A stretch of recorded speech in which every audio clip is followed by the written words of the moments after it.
ಎಲ್ರಿಗೂ ನಮಸ್ಕಾರ. Welcome back to my channel. ನಾನು ಶ್ರುತಿ. ಎಲ್ಲರೂ ಹೇಗಿದ್ದೀರಾ? ಐ ಹೋಪ್ ಎಲ್ಲರೂ ಚೆನ್ನಾಗಿದ್ದೀರಾ ಅಂತ ಅನ್ಕೊಂತೀನಿ. ನಾನು ಕೂಡ ತುಂಬಾ ಚೆನ್ನಾಗಿದ್ದೀನಿ.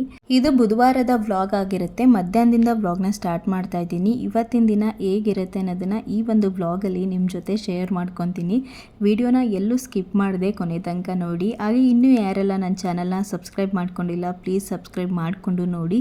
ಈ ಒಂದು ವ್ಲಾಗ್ ಇಷ್ಟ ಆದರೆ ಪ್ಲೀಸ್ ಲೈಕ್, ಶೇರ್ ಆ್ಯಂಡ್ ನಿಮ್ಮ ಅನಿಸಿಕೆ ಅಭಿಪ್ರಾಯಗಳನ್ನ ನನಗೆ ಕಮೆಂಟ್ ಮೂಲಕ ತಿಳಿಸಿ. ಏನಪ್ಪ ಶ್ರುತಿ ಈ ಥರ ಏನೋ ಕೂತ್ಕೊಂಡು ಲೆಕ್ಕ ಹಾಕ್ತಿದ್ದಾರೆ ಅಂತ ಅನ್ಕೊತಾ ಇರ್ಬೋದು.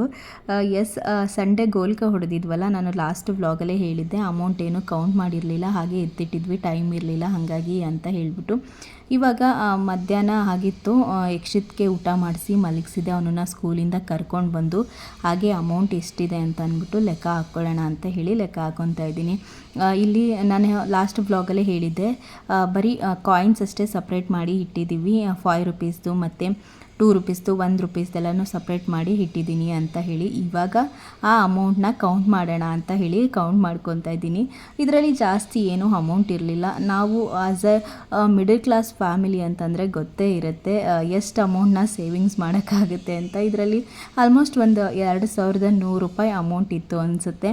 ಕೆಲವೊಂದು ಟೈಮ್ ಇದೆ ನಮಗೆ ತುಂಬ ಇಂಪಾರ್ಟೆಂಟ್ ಆಗಿಬಿಡುತ್ತೆ. ನಾನು ಆ ಅಮೌಂಟ್ ಎಲ್ಲನೂ ಕೌಂಟ್ ಮಾಡಿ ಎತ್ತಿಟ್ಬಿಟ್ಟು ಇವಾಗ ಯಕ್ಷಿತ್ ಮಲಗಿದಾನಲ್ಲ, ಸ್ವಲ್ಪ ವಾರ್ಡ್ರೋಬ್ ಎಲ್ಲ ಕ್ಲೀನ್ ಮಾಡ್ಕೊಬಿಡೋಣ ಅಂತ ಹೇಳಿ ಮಾಡ್ಕೊತಾ ಇದ್ದೀನಿ. ಗೊತ್ತಿಲ್ಲ ಅವನು ಎಷ್ಟೋ ತನಕ ಮಲಗಿರ್ತಾನೆ ಏನೋ ಅಂತ. ಸೌಂಡ್ ಆದ್ರೂ ಎದ್ಬಿಡ್ತಾನೆ. ಬೇರೆ ಟೈಮಲ್ಲೆಲ್ಲ ಹೇಗೆ ಅಂತಂದರೆ ಅವನು ಎಲ್ಲಾದರೂ ನಾವು ಹೊರಗಡೆ ಹೋಗಬೇಕು, ಬೇಗ ಎದ್ದೇಳಿಸ್ಬೇಕು ಅಂತಂದರೆ ಎಷ್ಟು ಎಪ್ಸಿದ್ರೂ, ಏನು ಸೌಂಡ್ ಮಾಡಿದ್ರೂ ಕೂಡ ಎದ್ದೇಳಲ್ಲ. ಮಲ್ಕೊಂಡಿರಲಿ, ನಮ್ಮ ಕೆಲಸ ಮಾಡಿಕೊಳ್ಳೋಣ ಅನ್ನೋ ಟೈಮಲ್ಲಿ ಮಲಗೋದಿಲ್ಲ, ಎದ್ಬಿಡ್ತಾನೆ ಸ್ವಲ್ಪ ಸೌಂಡ್ ಆದ್ರೂ ಕೂಡ. ಇಲ್ಲಿ ಮೇಲ್ಗಡೆ ನಾನು ಯಕ್ಷಿತಿದ್ದು ಎಲ್ಲಾದರೂ ಹೋದರೆ ಹಾಕ್ಕೊಂಡು ಹೋಗೋದಕ್ಕೆ ಅಂದ್ಬಿಟ್ಟು ಬಟ್ಟೆಗಳನ್ನ ಇಟ್ಕೊಂಡಿದ್ದೀನಿ. ಹಾಗೆ ಬ್ಯಾಗು ಜೊತೆಗೆ ಯಕ್ಷಿತಿದ್ದು ಬರ್ತ್ಡೇದು ಆಲ್ಬಮ್ ಕೂಡ ತೊಗೊಂಡು ಬಂದಿದ್ವಿ, ಅದನ್ನು ಕೂಡ ಹಾಗೆ ಇಟ್ಟಿದ್ದೀವಿ. ಇನ್ನು ನಿಮಗೇನಾದರೂ ಯಕ್ಷಿತ್ ಬರ್ತ್ಡೇದು ಆಲ್ಬಮ್ ಬೇಕು ಅಂತಂದರೆ ನನಗೆ ಕಮೆಂಟ್ ಮೂಲಕ ತಿಳಿಸಿ, ನೆಕ್ಸ್ಟ್ ವ್ಲಾಗಲ್ಲಿ ಶೇರ್ ಮಾಡ್ತೀನಿ.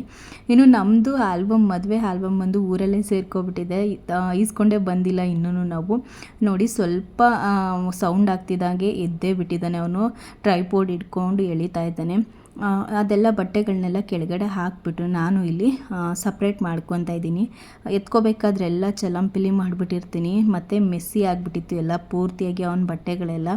ಸರಿ, ಇವಾಗ ಸಪ್ರೇಟ್ ಮಾಡ್ಕೊಳ್ಳೋಣ. ಟೀ ಶರ್ಟ್ ಬೇರೆ, ಶರ್ಟ್ ಬೇರೆ, ಹಾಗೆ ಶಾರ್ಟ್ಸ್ ಬೇರೆ, ಜೊತೆಗೆ ಪ್ಯಾಂಟ್ಗಳಿರುತ್ತಲ್ಲ ಅದನ್ನೆಲ್ಲನೂ ಸಪ್ರೇಟ್ ಮಾಡಿಕೊಂಡು ಆಮೇಲೆ ನೀಟಾಗಿ ಮಡಚಿ ಎತ್ತಿಟ್ಕೊಳ್ಳೋಣ ಅಂದ್ಬಿಟ್ಟು ಎತ್ತಿಟ್ಕೊತಾ ಇದ್ದೀನಿ.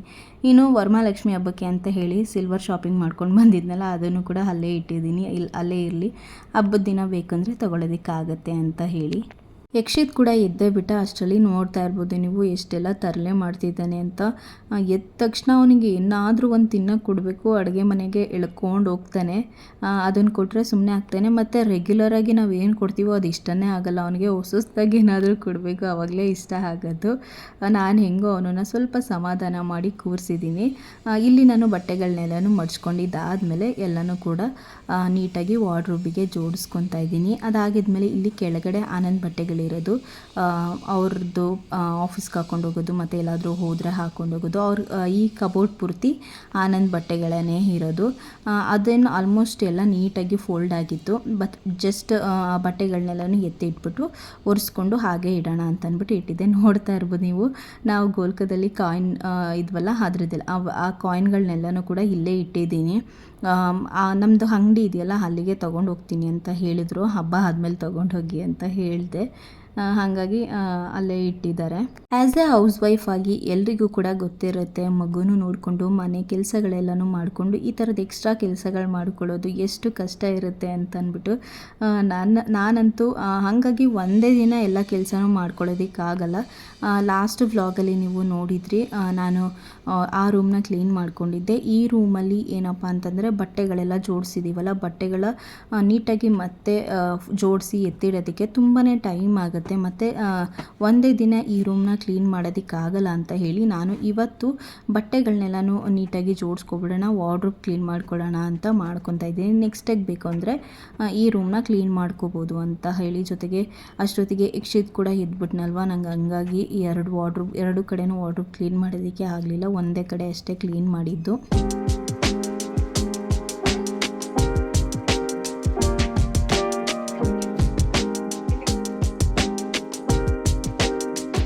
ನಾನಿಲ್ಲಿ ಆನಂದ್ ಬಟ್ಟೆಗಳನ್ನ ಅವರು ಎಲ್ಲಾದರೂ ಹೊರಗಡೆ ಹೋದರೆ ಹಾಕ್ಕೊಂಡು ಹೋಗೋದಕ್ಕೆ ಸಪ್ರೇಟು, ಶರ್ಟು ಬೇರೆ ಸಪ್ರೇಟ್ ಬೇರೆ, ಹಾಗೆ ಆಫೀಸಿಗೆ ಹಾಕ್ಕೊಂಡು ಹೋಗೋದಕ್ಕೆ ಬೇರೆ ಟೀ ಶರ್ಟ್ಗಳು ಮತ್ತು ಜಾಕೆಟ್ಗಳಿರುತ್ತಲ್ಲ ಅದನ್ನೆಲ್ಲನೂ ಕೂಡ ಸಪ್ರೇಟ್ ಮಾಡಿ ನೀಟಾಗಿ ಇಟ್ಟಿರ್ತೀನಿ.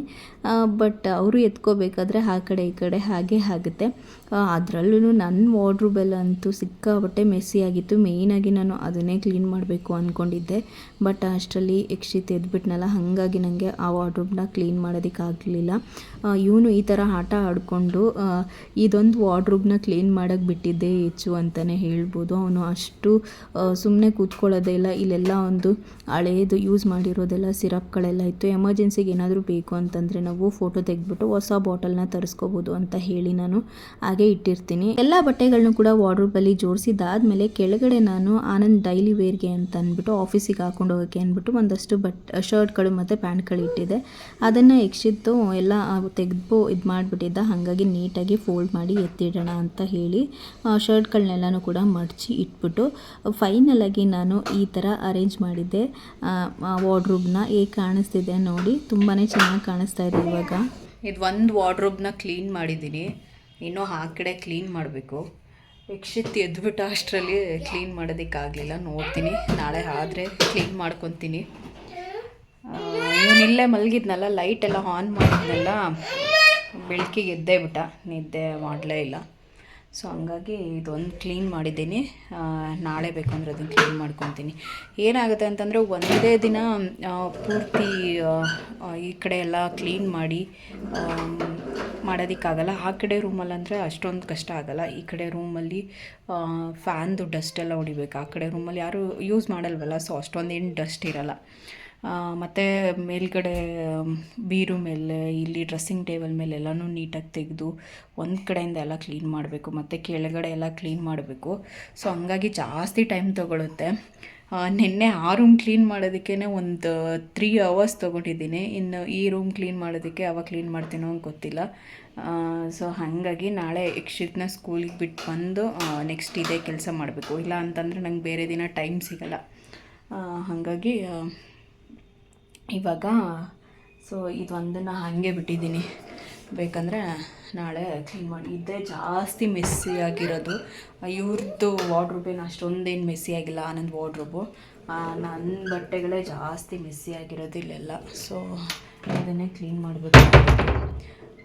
ಹಾಗಾಗಿ ನೋಡಬೇಕು ಯಾವಾಗಾಗುತ್ತೋ ಆವಾಗ ಕ್ಲೀನ್ ಮಾಡ್ಕೋಬೇಕು. ನೋಡ್ತೀನಿ ಯಾವಾಗ ಆಗುತ್ತೆ ಅಂತ.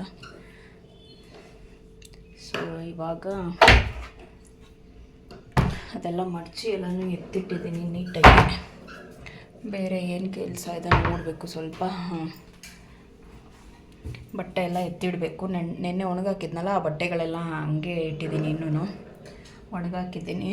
ಇವತ್ತೇನು ಸ್ವಲ್ಪ ಮಳೆ ಇಲ್ಲ, ಹಂಗಾಗಿ ಬಟ್ಟೆಗಳು ಒಣಗಾಕಿದ್ದೀನಿ. ಇನ್ನೂ ಬೆಡ್ಶೀಟ್ಗಳೆಲ್ಲ ಹಾಕಬೇಕಾಗಿತ್ತು ಮೆಷಿನ್ಗೆ. ಮಳೆ ಆಮೇಲೆ ಹಾಕಿರೋ ಬಟ್ಟೆಗಳೇ ಒಣಗಿಲ್ಲ ಅಂತ ಅಂದ್ಬಿಟ್ಟು ಹಾಕಿಲ್ಲ. ನೋಡ್ತೀನಿ. ಸೊ ಇವಾಗಲಾದರೂ ಸಂಜೆ ಮೇಲಾದ್ರೂ ಇನ್ನು ಸ್ವಲ್ಪ ಬಟ್ಟೆಗಳಿದೆ, ಅದನ್ನೆಲ್ಲನೂ ಮಿಷಿನ್ಗೆ ಹಾಕ್ಬಿಟ್ಟು ಬೆಡ್ಶೀಟ್ಗಳನ್ನೆಲ್ಲನೂ ಬೇಕಂದರೆ ನಾಳೆ ಹಾಕ್ಕೊತೀನಿ. ನೋಡೋಣ. ಮತ್ತು ಈ ರೂಮೆಲ್ಲ ಕ್ಲೀನ್ ಮಾಡ್ತೀನಿ ಅಂತಂದರೆ ಇದ್ರದ್ದು ಬ್ಲ್ಯಾಂಕೆಟ್ಗಳನ್ನೆಲ್ಲನೂ ಮಿಷಿನ್ಗೆ ಹಾಕಿ ಎಲ್ಲ ಕ್ಲೀನ್ ಮಾಡಬೇಕು. ಸೊ ಬನ್ನಿ ಹಾಗೆ ವ್ಲಾಗ್ನ ಕಂಟಿನ್ಯೂ ಮಾಡ್ತೀನಿ. ಹಾಗೆ ಇಲ್ಲಿ ನೋಡಿ ಯಕ್ಷಿತಿದು ಇದೆಲ್ಲ ಸಿರಪ್ಗಳು. ಆನಂದ್ ಹತ್ರ ಕೇಳ್ತಾ ಇದ್ದೆ ಕಾಲ್ ಮಾಡಿ ಬಿಸಾಕ್ಬಿಡ್ಲ, ಹಾಗೆ ಇಲ್ಲ ಅಂತ. ಅದಕ್ಕೆ ಸ್ಲಿಪ್ ಇಟ್ಕೊಂಡು ಬೇರೆದೆಲ್ಲ ಬಿಸಾಕ್ಬಿಡು ಅಂತ ಹೇಳಿದ್ರು. ಯೂಶ್ವಲಿ ಅವನಿಗೆ ನಾವು ಒಂದು ಸರಿ ಓಪನ್ ಮಾಡಿದ್ಮೇಲೆ ಮತ್ತೆ ಅವ್ನಿಗೆ ಏನಾದ್ರೂ ಮತ್ತೆ ಆ ಸಿರಪ್ ಯೂಸ್ ಮಾಡಬೇಕು ಅಂತಂದರೆ ಯೂಸ್ ಮಾಡೋದೇ ಇಲ್ಲ. ಆಲ್ಮೋಸ್ಟ್ ಯೂಸ್ ಮಾಡಿ 1 ತಿಂಗಳು ಮೇಲಾಗ್ಬಿಟ್ಟಿರುತ್ತಲ್ವ, ಹಾಗಾಗಿ ಹಾಗೆ ಇಟ್ಟಿರ್ತೀನಿ ನಾನು. ಯೂಸ್ ಮಾಡೋದಕ್ಕೆ ಹೋಗಲ್ಲ. ಇನ್ ಕೇಸ್ ಎಮರ್ಜೆನ್ಸಿಗೆ ಏನಾದರೂ ಬೇಕು ಅಂತಂದರೆ ಅದರದ್ದೇ ಹೊಸ ಬಾಟಲ್ ತರಿಸ್ಕೊಂಡು ಹಾಕ್ತೀನಿ. ಹಂಗಾಗಿ ಕೇಳಿದೆ, ಬೇಡ ಬಿಸಾಕ್ಬಿಡು ಅಂತ ಅಂದರು. ಮತ್ತು ಇಲ್ಲಿ ನೋಡಿ ಬ್ಯಾಗು ಯೂಸ್ ಮಾಡಿಲ್ಲ ಅಂತಂದರೆ ಹೆಂಗಾಗುತ್ತೆ ಅಂತಂದರೆ ಬ್ಯಾಗ್ಗಳು. ಇಲ್ಲಿ ನೋಡಿ, ಇದು ನನ್ನ ಮದುವೆ ಟೈಮಲ್ಲಿ ತೊಗೊಂಡಿದ್ದು ಬ್ಯಾಗು. ಎಲ್ಲ ಪೂರ್ತಿ ಎಲ್ಲ ಎದ್ದೋಗ್ಬಿಟ್ಟಿದೆ. ಹೆಂಗಾಗಿದೆ ಅಂತಂದರೆ ಮತ್ತೆ ಇದನ್ನು ಯೂಸ್ ಮಾಡೋದಕ್ಕೆ ಆಗಿಲ್ಲ. ತುಂಬಾ ಚೆನ್ನಾಗಿತ್ತು. ಇದು ಅಷ್ಟೇ, ಯೂಸ್ ಮಾಡ್ತಾ ಇರಲಿಲ್ಲ ನಾನು. ಇದೂ ಹಂಗೆ ಇದೆ. ಇವಾಗ ಒಂದು ಸರಿ ಏನಾದರೂ ಇದನ್ನು ಹಾಕ್ಕೊಂಡು ಹೋದರೆ ಪೂರ್ತಿ ಎಲ್ಲ ಉದುರೋಗ್ಬಿಡುತ್ತೆ. ವೇಸ್ಟ್. ಇದು ಚೆನ್ನಾಗಿತ್ತು ಬ್ಯಾಗ್. ಇದಂತೂ 1,500 ಎಷ್ಟೋ ಕೊಟ್ಟಿದ್ದೆ. ಇದಕ್ಕೆ 900 ಏನೋ ಕೊಟ್ಟಿದ್ದೆ. ಇದು ನೋಡಿ, ಹಾಲ್ಬೇಡ ಅನ್ನೋ ಬ್ರ್ಯಾಂಡ್ದಿದು ಅದ್ರದ್ದು ಇದಂತೂ ಗೊತ್ತಿಲ್ಲ ಯಾವುದು ಅಂತ. ಚೆನ್ನಾಗಿತ್ತು ಮಾತ್ರ. 2 ಬ್ಯಾಗ್ಗಳು ಅಷ್ಟೇ. ಲೆದರ್ ಬ್ಯಾಗ್ ತೊಗೊಂಡ್ರು ನೋಡಿ ಹೀಗೆ ಆಗೋದು. ಇನ್ನೇನು ಮಾಡೋಕ್ಕಾಗಲ್ಲ, ಇದನ್ನು ಬಿಸಾಕಬೇಕು. ಹಾಗೆ ಸಿರಪ್ಗಳನ್ನೂ ಕೂಡ ಎಲ್ಲನೂ ಎತ್ತು ಬಿಸಾಕಬೇಕು. ಇನ್ನು ಹಬ್ಬ ಅಂತ ಬಂದಾಗ ಬಟ್ಟೆಗಳ ಒಗ್ದಾಕೋದು, ಒಣಗಾಕೋದು, ಮಡ್ಚಿಡೋದು ಇದೇ ಜಾಸ್ತಿ ಇರುತ್ತೆ. ನಾನಂತೂ 3 ಡೇಸಿಂದ ಕಂಟಿನ್ಯೂಸ್ ಆಗಿ ಮೆಷಿನ್ಗೆ ಹಾಕ್ತಾನೇ ಇದ್ದೀನಿ ಬಟ್ಟೆಗಳನ್ನೆಲ್ಲನೂ ಕೂಡ. ಅಷ್ಟು ಬಟ್ಟೆಗಳಿತ್ತು. ಅದ್ರ ಜೊತೆಗೆ ಬೆಡ್ ಸ್ಪ್ರೆಡ್ಗಳಾಗಿರ್ಬೋದು, ಬ್ಲ್ಯಾಂಕೆಟ್ಸ್ಗಳು ಇವನು ಕೂಡ ನಾನು ಮೆಷಿನ್ಗೆ ಹಾಕ್ತೀನಿ. ತುಂಬ ವೆಯ್ಟ್ ಇರುತ್ತಲ್ವ, ಹಾಗಾಗಿ ವಾಶ್ ಮಾಡೋದಕ್ಕಾಗಲ್ಲ. ಗೊತ್ತಿರುತ್ತೆ ಸಿ ಸೆಕ್ಷನ್ ಆಗಿರೋರಿಗೆ ಈ ಥರದ್ದು ಭಾರ ಎತ್ತೋ ಕೆಲಸಗಳೆಲ್ಲ ಮಾಡೋದು ಎಷ್ಟು ಕಷ್ಟ ಅಂತ. ಹಂಗಾಗಿ ನಾನು ದೊಡ್ಡ ದೊಡ್ಡ ಬ್ಲ್ಯಾಂಕೆಟ್ಗಳಿರುತ್ತಲ್ಲ ಅದನ್ನೆಲ್ಲನೂ ಒಂದೊಂದನ್ನೇ ಒಂದೊಂದು ದಿನ ಮೆಷಿನ್ಗೆ ಹಾಕೋಬಿಡ್ತೀನಿ. ಕೈಯಲ್ಲಿ ಒಗೆಯೋಕ್ಕಾಗಲ್ವಲ್ಲ. ಆನಂದಿಗಂತೂ ಟೈಮ್ ಇರೋಲ್ಲ. ಸಿಕ್ಕಿದ್ರೆ ಸಂಡೇ ಅಷ್ಟೇ. ನಂಗೆ ಅಲ್ಲಿ ತನಕ ಕಾಯೋದಕ್ಕಾಗಲ್ಲ. ಹಂಗೇನಾದರೂ ವೆಯ್ಟ್ ಮಾಡಬೇಕು ಅಂತಂದರೆ ಮನೆ ಕ್ಲೀನ್ ಆಗೋಲ್ಲ. ಹಂಗಾಗಿ ನಾನೇ ಒಂದೊಂದನ್ನೇ ಮೆಷಿನ್ಗೆ ಹಾಕ್ಕೊಂಡು ಕ್ಲೀನ್ ಮಾಡ್ಕೊಬಿಡ್ತೀನಿ. ಸೊ ಬಟ್ಟೆ ಎಲ್ಲ ಮೆಷಿನ್ಗೆ ಹಾಕಿದಾದಮೇಲೆ ಕಾಫಿ ಎಲ್ಲ ಆಗಿತ್ತು. ಇನ್ನು ಅಡುಗೆಗೂ ಕೂಡ ರೆಡಿ ಮಾಡಿಬಿಡೋಣ ಅಂತ ಹೇಳಿ ರೆಡಿ ಮಾಡ್ಕೊತಾ ಇದ್ದೀನಿ. ಮನೇಲಿ ಸ್ವಲ್ಪ ಹಣ್ಣು ಇರಲಿಲ್ಲ, ಹಾಗಾಗಿ ಹಣ್ಣು ಕೂಡ ತೊಗೊಂಡು ಬಂದಿದ್ದೆ. ಯಕ್ಷಿತಿಗಂತೂ ಬಾಳೆಹಣ್ಣು ಇರಲೇಬೇಕು, ಹಾಗಾಗಿ ಬಾಳೆಹಣ್ಣು ತೊಗೊಂಡು ಬಂದಿದ್ದೆ. ಅದ್ರ ಜೊತೆಗೆ ಸ್ವಲ್ಪ ಬಟರ್ ಆಗಿರ್ಬೋದು, ಮೊಟ್ಟೆ ಮತ್ತು ಪನ್ನೀರು ಇದನ್ನೆಲ್ಲನೂ ಕೂಡ ತೊಗೊಂಡು ಬಂದೆ. ಇವತ್ತಿನ ಡಿನ್ನರ್ಗೆ ನಾನು ಪಾಲಕ್ ಪನ್ನೀರು ಮತ್ತು ನುಗ್ಗೆಕಾಯಿ ಸಾಂಬಾರನ್ನ ಮಾಡ್ತಾಯಿದ್ದೀನಿ. ರೆಸಿಪಿನೂ ಕೂಡ ನಿಮ್ಮ ಜೊತೆ ಶೇರ್ ಮಾಡ್ತೀನಿ. ಮೊದಲಿಗೆ ನಾನಿಲ್ಲಿ ಸಾಂಬಾರಿಗೆ ರೆಡಿ ಮಾಡ್ಕೊಬಿಡೋಣ ಅಂತ ಹೇಳಿ ಸಾಂಬಾರಿಗೆ ಬೇಳೆನ ತೊಳೆದು ಅದ್ರ ಜೊತೆಗೆ ನಾನು 2 ಟೊಮೆಟೊ, 1 ಈರುಳ್ಳಿನ ಕಟ್ ಮಾಡಿ ಹಾಕಿದ್ದೀನಿ. 1-2 ವಿಷಲ್ ಕೂಗಿಸ್ಕೊಂಡ್ರೆ ಸಾಕು. ಮತ್ತು ನಾನೇನು ಕೂಗ್ಸೋದಕ್ಕೆ ಹೋಗಲ್ಲ, ಹಾಗೇ ಬೇಯಿಸ್ಕೊತೀನಿ. ಸೊ ಹಂಗಾಗಿ ನಾನಿಲ್ಲಿ ಫಸ್ಟ್ ಬೇಳೆ ಕೂಗಿಸ್ಕೊಬಿಡೋಣ ಅಂತ ಹೇಳಿ ಬೇಯೋದಕ್ಕೆ ಇಟ್ಟಿದ್ದೀನಿ. 2 ವಿಷಲ್ ಕೂಗಿಸ್ಕೊಂಡ್ರೆ ಸಾಕು. ಅಷ್ಟರಲ್ಲಿ ನುಗ್ಗೆಕಾಯಿನೂ ಕೂಡ ಕಟ್ ಮಾಡ್ಕೊಬಿಡೋಣ ಅಂತ ಮಾಡ್ಕೊತಾ ಇದ್ದೀನಿ. ಪಾಲಕ್ ಸೊಪ್ಪನ್ನ ಬೇಯಿಸ್ಕೊಳ್ಳೋಣ ಅಂತ ಹೇಳಿ ಮೊದಲೇ ನೀರನ್ನು ಇಟ್ಟಿದ್ದೆ ಕಾಯೋದಕ್ಕೆ ಅಂತ. ಅದು ಸ್ವಲ್ಪ ಕುದಿ ಬಂದಮೇಲೆ ನಾನಿಲ್ಲಿ ಪಾಲಕ್ ಸೊಪ್ಪನ್ನ ಹಾಕ್ಕೊಂಡು ಅದ್ರ ಜೊತೆಗೆ ಸ್ವಲ್ಪ ಉಪ್ಪನ್ನು ಹಾಕ್ಕೊಂಡು 5 ನಿಮಿಷ ಬೇಯಿಸ್ಕೊಂಡ್ರೆ ಸಾಕು. ಇನ್ನು ನಾನು ಅಡುಗೆ ಮಾಡಬೇಕಾದ್ರೆ ಯಕ್ಷಿತ್ತು ಅವನ ಪಾಡಿಗೆ ಅವನು ಆಟ ಆಡ್ಕೊಂಡಿರ್ತಾನೆ. ಕೆಲವೊಂದು ಟೈಮ್ ಮಾತ್ರ ಸ್ವಲ್ಪ ಹಠ ಮಾಡ್ತಾನೆ. ಟಿ ವಿ ಹಾಕೊಟ್ರು ಕೂಡ ಆ ಟೈಮಲ್ಲಿ ಸುಮ್ಮನೆ ಆಗಲ್ಲ. ಒಬ್ಬೊಬ್ಬರು ಇರೋರ ಮನೇಲಿ ಇದೇ ಕಷ್ಟನೇ. ನನಗಂತೂ ನಿಜವಾಗ್ಲೂ ಒಂದೊಂದ್ಸರಿ ನನಗೆ ಬೇಜಾರಾಗ್ಬಿಡುತ್ತೆ, ಅವನಿಗೆ ಟೈಮ್ ಕೊಡೋದಕ್ಕಾಗಲ್ವಲ್ಲ. ಆದ್ರೂ ನಾನು ಕಿಚನಲ್ಲಿ ಅಡುಗೆ ಮಾಡ್ತಾನೂ ಕೂಡ ಎಷ್ಟಾಗುತ್ತೋ ಅಷ್ಟು ಅವನ ಜೊತೆ ಇಂಟ್ರ್ಯಾಕ್ಟ್ ಮಾಡೋದಕ್ಕೆ ಟ್ರೈ ಮಾಡ್ತೀನಿ, ಮಾತಾಡಿಸ್ತಾ ಇರ್ತೀನಿ ಅವಾಗವಾಗ. ಇನ್ನು ನಾನಿಲ್ಲಿ ಚಪಾತಿ ಹಿಟ್ಟನ್ನು ರೆಡಿ ಮಾಡಿಕೊಂಡು ಅದಾಗಿದ್ಮೇಲೆ ನಾನಿಲ್ಲಿ ಪಾಲಕ್ ಪನ್ನೀರ್ ಮಾಡೋದಕ್ಕೆ ಅಂತ ಹೇಳಿ ಟೊಮ್ಯಾಟೊನ ಇಲ್ಲಿ ರುಬ್ಕೊತಾ ಇದ್ದೀನಿ. ಟೊಮ್ಯಾಟೊನ ರುಬ್ಬಿ ಎತ್ತಿಟ್ಬಿಟ್ಟು ಅಷ್ಟರಲ್ಲಿ ಬೇಳೆನೂ ಕೂಡ ಬೆಂದಿತ್ತು. ನಾನು ಚಪಾತಿ ಹಿಟ್ಟನ್ನು ಫುಡ್ ಪ್ರೊಸೆಸರಲ್ಲೇ ರೆಡಿ ಮಾಡ್ಕೊಬಿಡೋಣ ಅಂತ ಅಂದ್ಕೊಂಡೆ. ನೋಡಿದ್ರೆ ಗೋಧಿ ಹಿಟ್ಟು ಸ್ವಲ್ಪನೇ ಇದ್ದಿದ್ದು, ಹಂಗಾಗಿ ಕೈಯಲ್ಲೇ ಕಲಸಿ ಎತ್ತಿಟ್ಕೊಂಡೆ. ಅದಾಗಿದ್ಮೇಲೆ ನಾನಿಲ್ಲಿ ಸಾಂಬಾರು ಮಾಡೋದಕ್ಕೆ ಅಂತ ಹೇಳಿಬಿಟ್ಟು ಬೇಳೆನ ಬೇಯೋದಕ್ಕೆ ಇಟ್ಟಿದ್ನಲ್ಲ ಅದು ಕೂಡ ಬೆಂದಿತ್ತು. ಚೆನ್ನಾಗಿ ಬೆಂದಿತ್ತು. ಬೇಳೆ ಚೆನ್ನಾಗಿ ಬೆಂದ್ರೇ ನುಗ್ಗೆ ಸಾಂಬಾರಿಗೆ ಟೇಸ್ಟು ಚೆನ್ನಾಗಿರುತ್ತೆ. ಹಾಗೆ ನಾನು 2 ಟೊಮೆಟೊನ ಹಾಕಿದ್ನಲ್ಲ ಅದನ್ನು ಎತ್ಕೊಂಡು ಇವಾಗ ನಾನು ಕಟ್ ಮಾಡಿ ಇಟ್ಕೊಂಡಿದ್ದಂಥ ನುಗ್ಗೆಕಾಯಿನ ಹಾಕೊತಾ ಇದ್ದೀನಿ. ಈ ನುಗ್ಗೆಕಾಯಿ ಸಾಂಬಾರಂತೂ ತುಂಬಾ ಟೇಸ್ಟಿಯಾಗಿ ಚೆನ್ನಾಗಿರುತ್ತೆ. ರುಬ್ಬಾಕ್ತೇನೆ ಮಾಡಿದ್ರೂ ಕೂಡ ಸಖತ್ ಟೇಸ್ಟಿಯಾಗಿರುತ್ತೆ. ಅದರಲ್ಲೂ ನೆಕ್ಸ್ಟ್ ಡೇಗೆ ತಿನ್ನೋದಕ್ಕಂತೂ ಇನ್ನೂ ಚೆನ್ನಾಗಿರುತ್ತೆ. ನಾನು ಆ ಥರ ಎಲ್ಲ ಇದು ಮಾಡೋದಕ್ಕೆ ಹೋಗಲ್ಲ. ಇವತ್ತು ಮಾಡಿದರೆ ನಾಳೆ ತಿಂದೇ ಇರೋದು, ಆ ಥರ ಎಲ್ಲ ಮಾಡಲ್ಲ. ಇಷ್ಟಪಟ್ಟು ತಿಂತೀನಿ. ತುಂಬಾ ಟೇಸ್ಟಿಯಾಗಿ ಚೆನ್ನಾಗಿರುತ್ತೆ ನೆಕ್ಸ್ಟ್ ಡೇಗಂತೂ. ಅದಾಗಿದ್ಮೇಲೆ ನಾನು ನುಗ್ಗೆಕಾಯಿನ ಹಾಕ್ಕೊಂಡು ಖಾರದ ಪುಡಿನೂ ಕೂಡ ಹಾಕ್ಕೊಂಡು ಇವಾಗ ನಾನು ಆಲೂಗೆಡ್ಡೆ ಮತ್ತು ಬದನೆಕಾಯಿನ ಹಾಕ್ಕೊತಾ ಇದ್ದೀನಿ. ಬರೀ ಇದಕ್ಕೆ ಆಲೂಗೆಡ್ಡೆ ಬದನೆಕಾಯಿ ಹಾಕ್ಕೊಂಡ್ರೆ ಸಾಕು, ಬೇರೆ ಏನು ಎಕ್ಸ್ಟ್ರಾ ತರಕಾರಿ ಹಾಕೋದೇ ಬೇಡ, ಅಷ್ಟು ಚೆನ್ನಾಗಿರುತ್ತೆ ಸಾಂಬಾರು ಅಂತೂ. ಟೊಮೆಟೊ ಎತ್ತಿಟ್ಕೊಂಡಿದ್ನಲ್ಲ ಅದನ್ನು ಕೂಡ ಸ್ಮ್ಯಾಶ್ ಮಾಡಿ ಹಾಕ್ಕೊಂಡಿದ್ದೀನಿ. ಈರುಳ್ಳಿ ಮತ್ತು ಆಲೂಗೆಡ್ಡೆ ಎಲ್ಲ ಹಾಕಾಗಿದ್ಮೇಲೆ ರುಚಿಗೆ ತಕ್ಕಷ್ಟು ಉಪ್ಪನ್ನು ಹಾಕಿ 10-15 ನಿಮಿಷ ಹಾಗೇ ಬೇಯಿಸ್ಕೋಬೇಕು. ಲಿಡ್ ಕ್ಲೋಸ್ ಮಾಡೋದೇನು ಬೇಡ. ಸಾಂಬಾರು ರೆಡಿ ಆಗೋ ಅಷ್ಟರಲ್ಲಿ ನಾನಿಲ್ಲಿ ಪಾಲಕ್ ಪನ್ನೀರ್ ಮಾಡ್ಕೊಬಿಡೋಣ ಅಂತ ಹೇಳಿ ಒಂದು ಪ್ಯಾನಿಗೆ ಸ್ವಲ್ಪ ಎಣ್ಣೆ ಹಾಕ್ಕೊಂಡಿದ್ದೀನಿ. ಅದ್ರ ಜೊತೆಗೆ ಬಟರ್ ಕೂಡ ಹಾಕ್ಕೊಂಡಿದ್ದೀನಿ. ಈ ಥರ ಗ್ರೇವಿಗಳಿಗೆ ಬಟರ್ ಹಾಕ್ಕೊಂಡ್ರೆ ತುಂಬಾ ಟೇಸ್ಟಿಯಾಗಿ ಚೆನ್ನಾಗಿರುತ್ತೆ.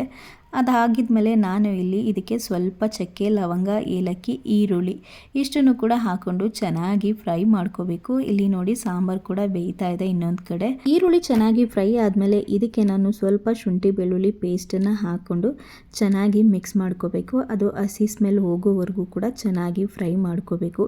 ಅದಾಗಿದ್ಮೇಲೆ ಮೊದಲೇ ನಾನು ಟೊಮ್ಯಾಟೊನ ಕಟ್ ಮಾಡಿ ರುಬ್ಬಿ ಎತ್ತಿಟ್ಕೊಂಡಿದ್ನಲ್ಲ ಅದನ್ನು ಕೂಡ ಹಾಕ್ಕೊಂಡಿದ್ದೀನಿ. 2 ಟೊಮ್ಯಾಟೊ ಹಾಕ್ಕೊಂಡಿದ್ದೆ. ಈ ಟೊಮ್ಯಾಟೊ ಹಾಕಿದ ಮೇಲೂ ಅಷ್ಟೇ ಇದನ್ನು ಆ ಸಿಹಿ ಸ್ಮೆಲ್ ಹೋಗುವವರೆಗೂ ಕೂಡ ಚೆನ್ನಾಗಿ ಫ್ರೈ ಮಾಡ್ಕೋಬೇಕು. ಇದಕ್ಕೆ ನಾನು ಒಂದು ಸ್ವಲ್ಪ ಉಪ್ಪನ್ನು ಕೂಡ ಹಾಕ್ಕೊಂಡಿದ್ದೀನಿ. ಅದು ಬೇಯೋ ಅಷ್ಟರಲ್ಲಿ ನಾನಿಲ್ಲಿ ಪನ್ನೀರ್ನ ಕಟ್ ಮಾಡ್ಕೊಬೇಡೋಣ ಅಂತ ಹೇಳಿ ಕಟ್ ಮಾಡ್ಕೊತಾ ಇದ್ದೀನಿ.